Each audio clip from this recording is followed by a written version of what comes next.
recording. I don't know, it seems to be like that should be missing. But anyways, all right. Welcome everybody. I'm going to talk today a little bit about car finishes.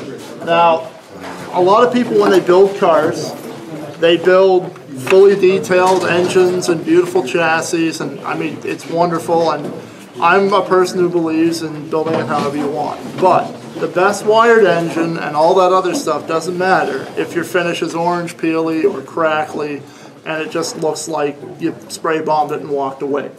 So what I do when I build cars, my first thing that I work on and focus on is the final finish. Because no matter how cruddy a car it is, unless it's a Trabant, but if it's a North American car, it always comes out of the factory shiny, happy, and brand new, ready to go. And that's what I like to capture. So I have two examples with me here, one of which just came apart. That was good. I didn't screw it together. And these are both curbsiders. That means they don't have engines in them anyway. So there's no point spending a lot of time and money on wiring and all that other stuff. But no matter what you do, the techniques are the same. So you can see this is probably one of my better ones. It's helped by the fact that it's very rounded. A rounded shape works really well. 50s cars, a little more blocky, a little harder to get a good result. This van is pretty much the opposite. It's a giant box. But it's still not a bad canvas for doing some polishing and sanding. I'm obviously not going to touch it because it is done. Both of those were glossed using Future. Up until about a month ago, Future floor polish to me is literally the god of modeling. It does everything. It thins paint, it acts as a thinner for airbrushing, it gloss coats, it's fantastic. However, it does have one very annoying property, and that is it takes forever to dry. So when you gloss coat a kit, to me, the way I've found to do it, depth is the key. Just like when you're building up a real automotive finish, you're putting multiple layers of gloss coat on top of more gloss coat. You're doing the same with Future. If you try and sand Future before it's fully dry, you are dead. Because it will pull, you'll never fill it back in. I've got a couple kits where you can see the pull on the hood. It's always the hoods. I don't know why, but it's always the hoods. And you have to dry it. I used to leave them literally for a month at a time by the furnace in the winter. A better way, and I didn't bring it because it's kind of cumbersome, is to get a dehydrator. I don't know if you've ever gone to Walmart and you've seen a food dehydrator, get one. It's the best invention ever made. You put a car in it, you can bake a car body at about 45 degrees Celsius.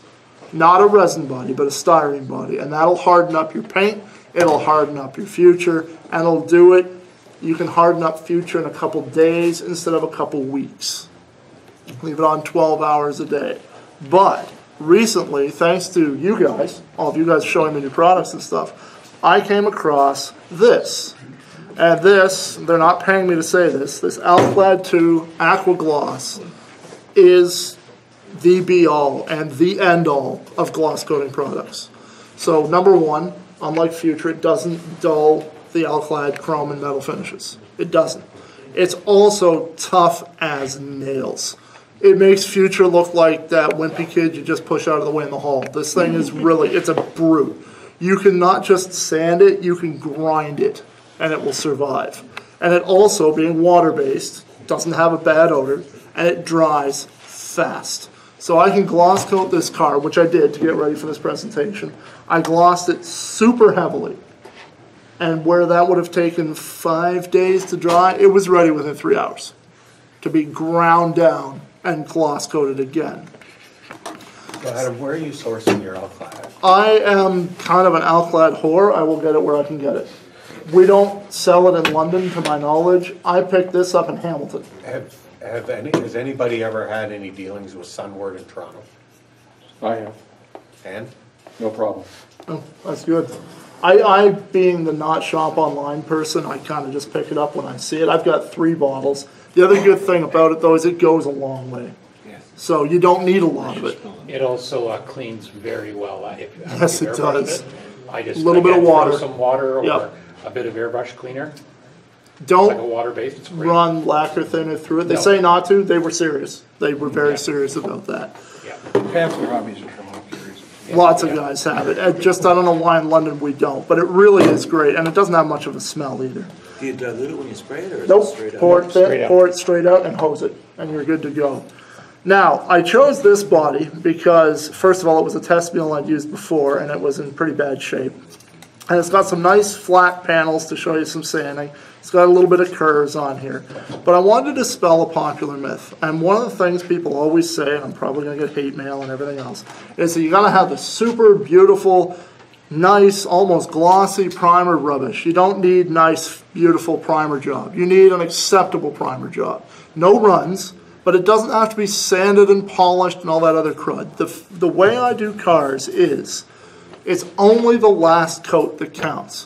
What you're doing is you're building up successive layers and you're working them towards being smooth. It's only the final layer that you're going to sand and get smooth anyway. So as long as your primer covers well and you don't have a run or a blob or a hair in it, it's fine. So this was just blasted with, was it Color Place? No, it was Rust-Oleum primer I used on this. The stuff you get at Walmart that they charge way more for than they ought to, but it is nice primer. So I just hosed this down, and I hosed it over. I don't know if you can see if I tilt it right, but there's waves in it because it had been tested for multiple other things before, and I wasn't going to bother stripping it. The roof even had that, but it's fairly ripple-free even after just a couple coats of gloss. So what I did is I put down the primer, baked it, was done in about a day, and then I put some gloss black, and I always use acrylic. I know most of you guys don't, or if you do, you'll use Tamiya acrylics. I cannot stand Tamiya acrylics for cars because I find under Future they crack. I have one car that I did Tamiya with, and it now looks like it's got some kind of spider webby thing, which it didn't have at the start. Lee has unfortunately experienced the same thing with the Torino that he built. So I will stick to Model Master. They seem to be the least reactive. They're shootable with, I use Future alcohol mix. They don't like straight alcohol, and they don't like anything but their own airbrush thinner, and I'm cheap. So I made my own thinner, 2/3 alcohol, 1/3 Future, and the Future keeps the paint in suspension. It makes it a little glossier and a little tougher, and allows it to dry fast because it's got the alcohol in it. 70 or 90? 90, always the good alcohol. This, though, I actually tried something new because I wanted to be able to report to you guys on it. I actually thinned this paint with the Aqua Gloss. So it wasn't as thin, but it was very fortified. Normally you have to be careful sanding paint for burn through. You can see I just, the shiggles of it, ground on this raw paint. And I did finally go through it, but it was far harder than you would ever sand a model. So this stuff also, you can use it as a thinner, and it will make your paint extremely tough. The problem with the Aqua Gloss at first blush is it doesn't give you a glossy surface at all. This pebbly, and I'm going to pass it around. You can see above the belt line, it's kind of pebbly. It looks like grip tape almost. Not quite as matte as grip tape, but it's not a smooth finish. And that's the way it goes on because it's water. And it dries like little raindrops on your windshield or on your freshly washed car. Let it dry. Do it again and build up a little more of a rough surface, and you'll start to fill in the gaps. It'll find its holes, and then bake that. Then you can sand it smooth, take the high spots off, and then you can just load it. Don't let it load so hard that you run, but you can put it on so that you get that nice, looks wet sheen on it, and then bake it again. It'll be a lot closer to gloss. Take one more pass to take the high spots off of it, and then hose it for final. And I mean give her, like just give her till it turns almost white. Future, this stuff, all glosses that I know of, if you hammer it on really heavily, it goes ghost whitish, sort of semi-translucent. That's when you know you've got enough. A little bit too much, it'll run. And then you gotta let it dry and sand it down. It doesn't matter if it runs. You can usually polish them out.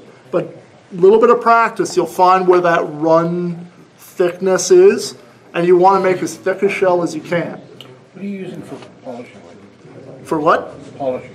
Oh, we're about to get there. You got to have a gloss before you polish it. Yeah. So once it's all dried and set up, and the rule with Future is if you can smell it, it's not dry.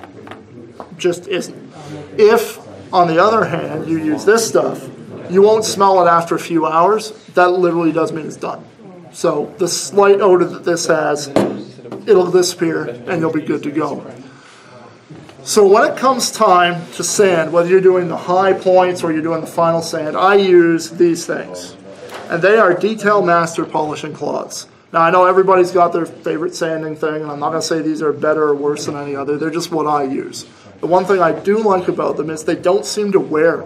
I've been using these things forever, not just for cars, and they still have the same bite they did when I first got them. They're also fabric, or fabric-like. You can see they've got little thready end bits here from lots of use.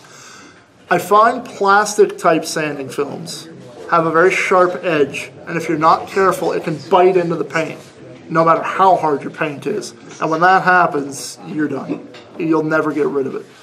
These, because they're fabric, they don't have a hard edge. It's like trying to sand with a t-shirt. And so you don't have that same risk. So it comes in a pack. I didn't bring the whole pack. Well, I did, I guess. But it comes with 32, 3600, 4000, 6, 8, and 12. And then some rubbing compound that I've never used. And the world's softest cloth. Like, I don't know what it's made of. I generally tend to use 36, 4, and 6 only. Anything coarser than that is too coarse. Anything finer than that is unnecessary. I actually find the finer grades tend to leave micro scratches that I cannot get rid of. And that's where the next step, when I'm going to demonstrate using all this stuff, and that is these, unfortunately now very used up little tubes of Tamiya polishing compound come in. So what I do is I sand the final gloss coat fairly aggressively with 36, and then, actually I guess the second last one, then I'll go with 4, and if it needs it 6, generally it doesn't. So I'm going to just take this. They're wet dry. I always use wet because it works better. Warm water is nicer on your hands, especially if, like me, you have a touch of arthritis, even though I'm not that old. Now, one other thing is, you know they always tell you, well, sand in one direction. That's really, really, really paramount for car kits. A lot of people think, well, you know, when I wax my car, I swirl it. Yep, so do I. Look at your car, and it'll have swirl marks. A lot of my model cars also have swirl marks because I've been swirling the sandpaper. Do not do that. Stay in one direction. One direction is life until you get to the very, very end. And only then can you really afford to go in multiple directions. So there, hopefully out there in TV land, and you guys can see, it's taken off some of the high spots. You can see it starting to flatten a bit. And this has actually, you know, been done 3 or 4 times already, so that's why we don't have a lot of flat spots to take off. Where'd you get the sandpaper? This I got from McCormick's like 15 years ago, but I know Wheels and Wings has it. It lasts. Yeah. Yeah, it lasts forever. I have a spare set at home because I thought they'd wear out. They have not even gotten close to wearing out. Because I do find the plastic ones, like you say. They detach, and they get those, if you use a plastic one and you bend it carelessly, you'll get that fold line, and then you just have another razor. Yeah. One thing people often say with these is let the weight of the sanding cloth do the work. So just lay it on there, let gravity do it. I don't have the patience for that. I'm going to be honest. I hand fist everything. I don't know if it's just my personality or what, but I like to apply a little bit of force. Now, one thing you may be able to see, you may not, it's coming off and it's a very, very light grayish color. If you see paint color come off, you've gone way too far. Way too far. So I'm going to say that looks pretty good for 30 or for 4. I may just try the 6. Probably if this was a combat thing, like I was doing this for a show, I wouldn't. You can always go back and do it again if you want to, but the other thing is some people spend hours and hours and hours and hours doing this, and I don't have that kind of patience. I really want to build the next kit. I've never met Jeff Caldwell. Oh, is he the same way or is he the opposite?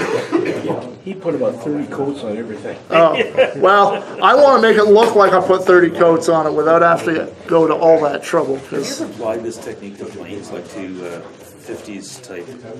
I am about to, but I've never built a 50s planes. Yeah. The reason I build planes is because they can be flat.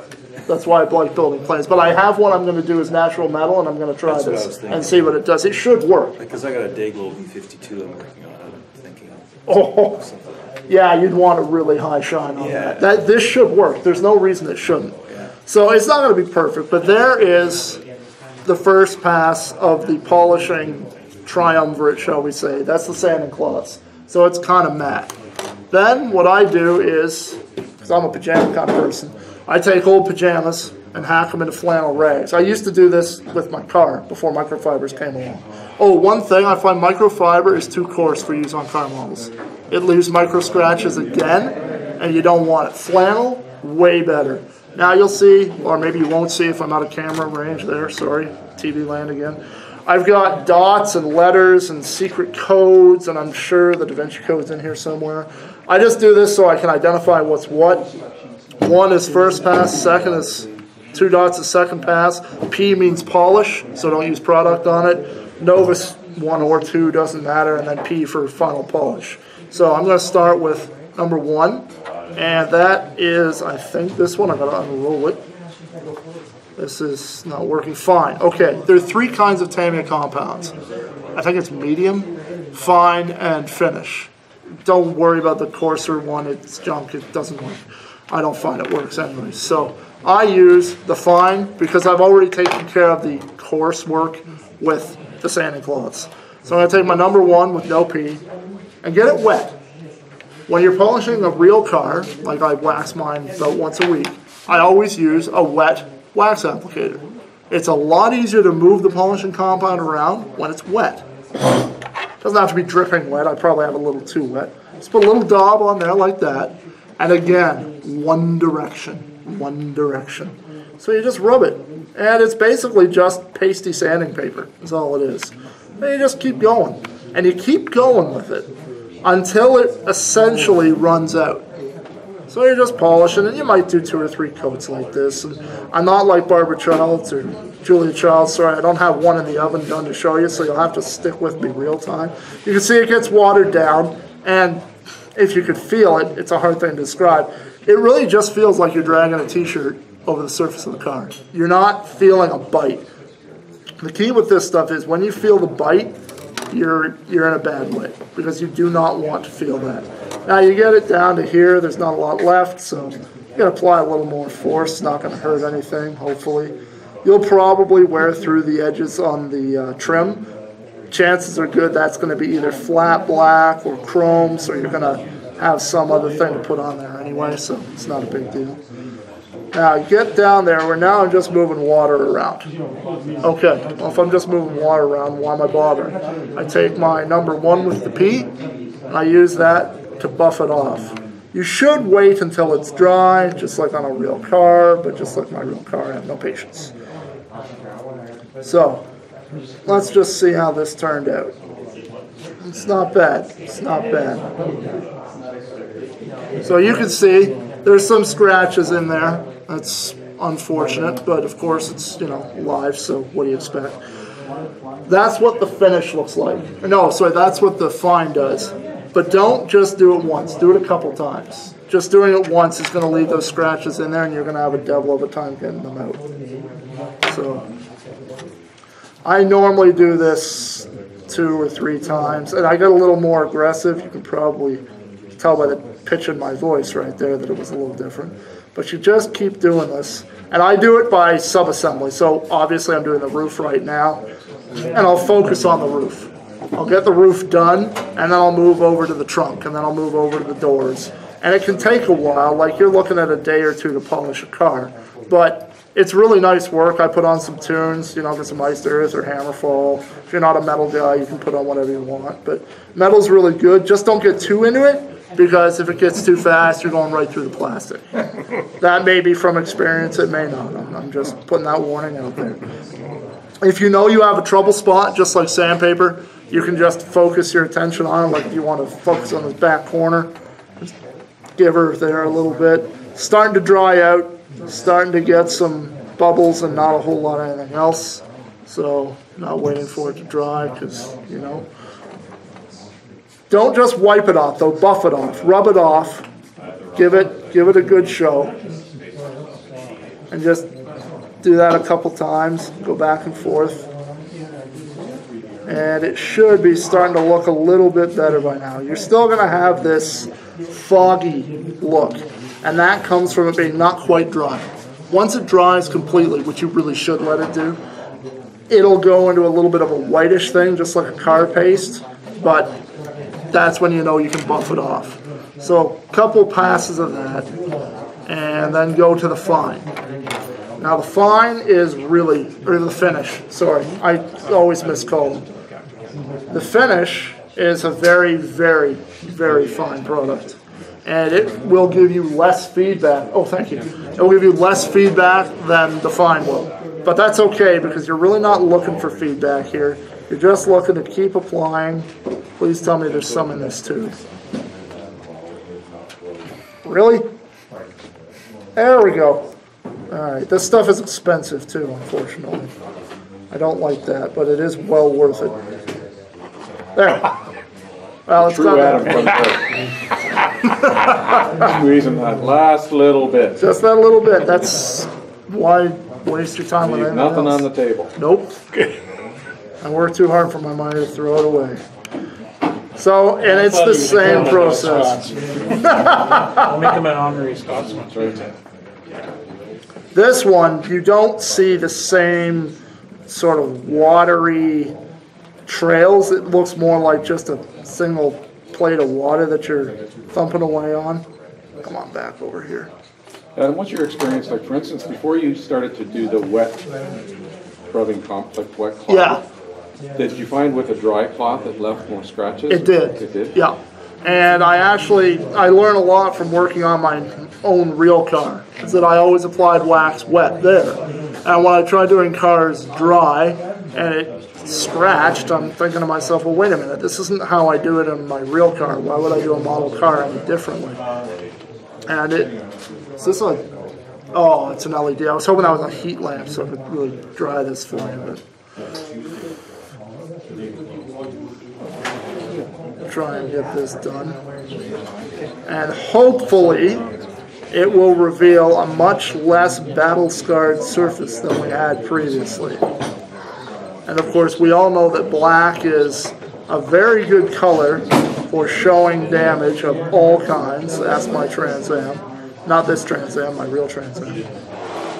Okay, now I'm going to pass this around. It needs 3 or 4 more coats. And I'm not going to bore you to death with it, but you can see how much that's buffed up already. Let's say you were doing a race car. Yeah. What about the decals? Ah, thank you. I didn't mean to mention decals. Thank you, Doug. Okay, the thing with decals you got to think about is when we build planes or tanks, and in fact most things with decals, we're trying to make the decals look like paint.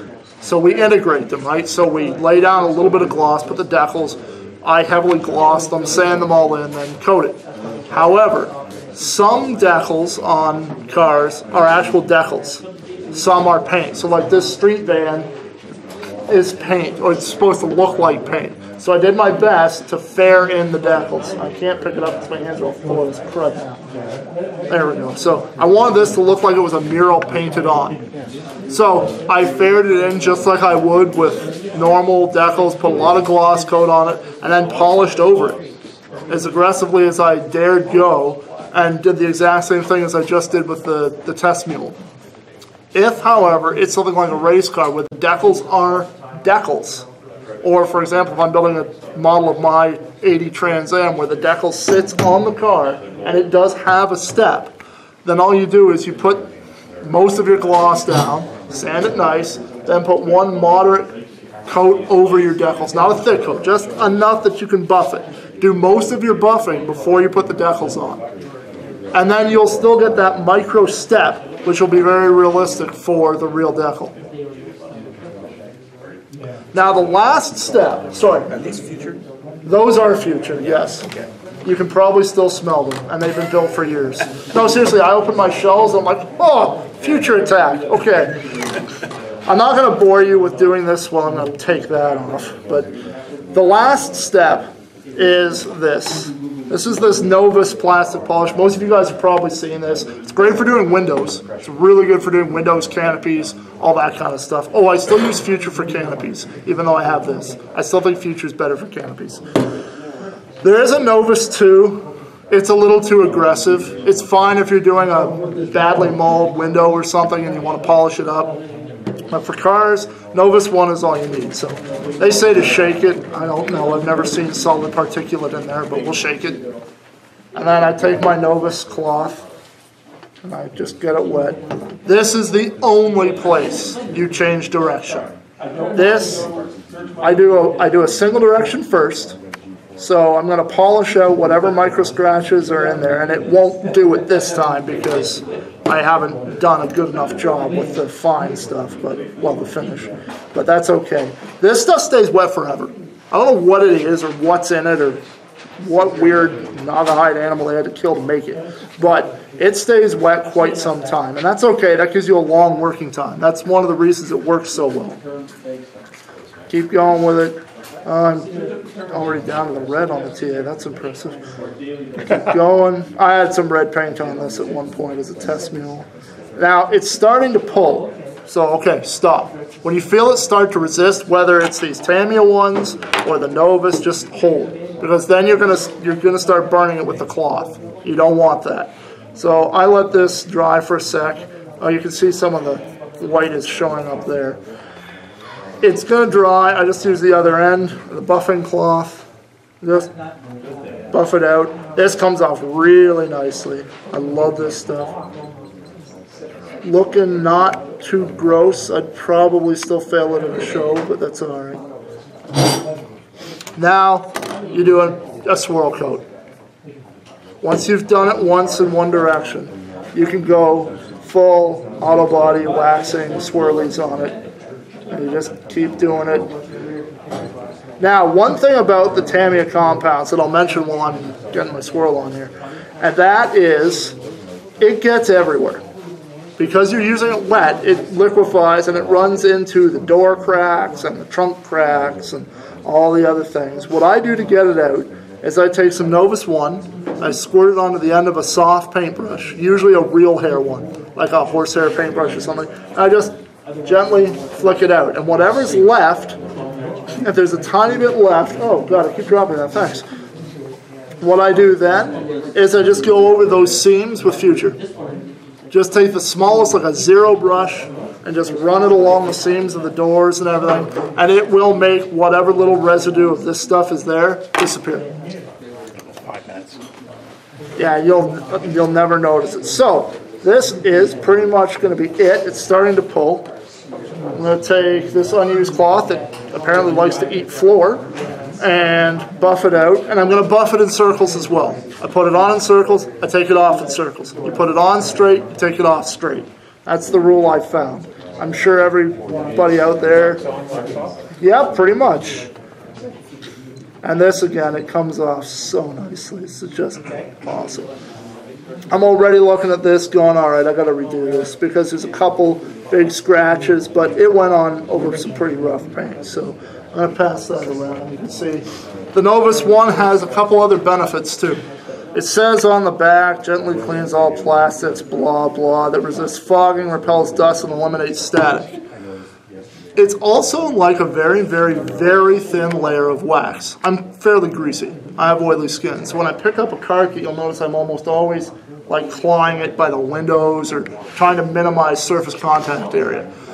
If you get fingerprints on this, you can still take a soft cloth, when it's and a dry soft cloth at that, and buff it nice and smooth again at a show or wherever you go. Because the Novus gives it that slippery resistiveness, which straight wax can, but using an automotive wax on these, my brother uses auto wax that works great for him. I've tried it, and I've had mixed results. So it's one more thing I don't have to do, so I'm happy with it.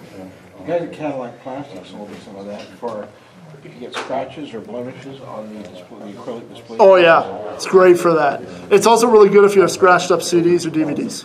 It'll do a wonderful job on that. But that's really all I've got now. You guys know bare metal foil. You can see it on the van. I've got bare metal foil on the back. I've got it on marker lights. So if you've got marker lights and you want them to be that orange and red, that sort of glowing, thick 70s plastic, I just put down Like on this guy, there's a little indented light here. Put down the foil, cut it out, take some Tamiya Clear, your color of choice, put it over there, do it thickly. Because you want to do it in one coat if you can. And then let it dry. And then you're good. On aircraft. Yeah, it works great for all that stuff. But that's pretty much it. There's not a lot else to it. The key to me is make sure your final coat is thick. Do everything in one direction, preferably direction of flight, just like an aircraft. So the car moves this way, do it this way. And then just do a little bit of Novus to swirl it at the end, and you should be good to go. Where do you get the Novus? Again, same place I get this, anywhere I can find it. But most hobby shops have it. Most of it, and I know at least 2 vendors at the show last time had it, and they probably will again. There's always some. Oh, do auto parts stores have it too? Yeah. Oh, yeah. Actually, yeah, I have seen those. You're right. Okay. So, anybody got any other questions? Or Did you bring up the orange peel? I did early on. The orange I saw peeling, this before. yeah, it's just lack of sanding. You just but what grind he it does- down.